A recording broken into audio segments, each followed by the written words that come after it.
All right, so we are going to look at the 15 years or so before the Civil War starts. We'll start with the US-Mexican War, look at that under the context of manifest destiny.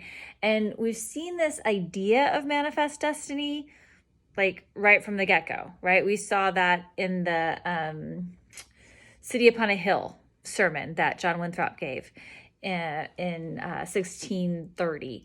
And here we are 100 or so years later when that phrase gets coined, but that idea has been there. So we'll look at that with the US-Mexican War.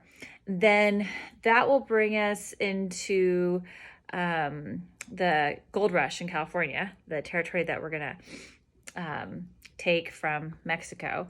And then the Kansas-Nebraska Act, it's also going to be then some of the things that we do with California, we're going to apply to the territory, the leftover territory from the Louisiana Purchase.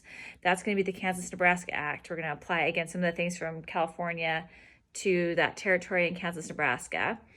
We're going to see that's going to set off a whole bunch of different things that are going to just keep pushing us that much closer to the Civil War. We'll talk about it's going to destroy the two-party system. We're going to get the birth of the Republican Party. We've got what's called Bloody Kansas. You're going to meet John Brown there. And then also have the Caning of Sumner in Congress. Then we'll see slavery in the context of the Supreme Court with the Dred Scott case.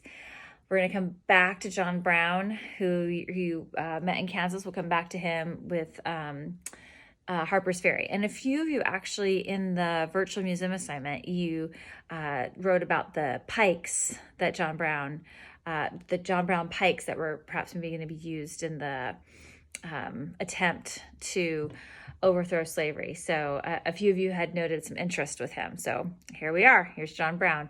And then we will conclude this lecture with the election of 1860, which is going to lead to the secession of several southern states and push us to the Civil War, where we'll go next week. All right. I hope you're doing well. Take care.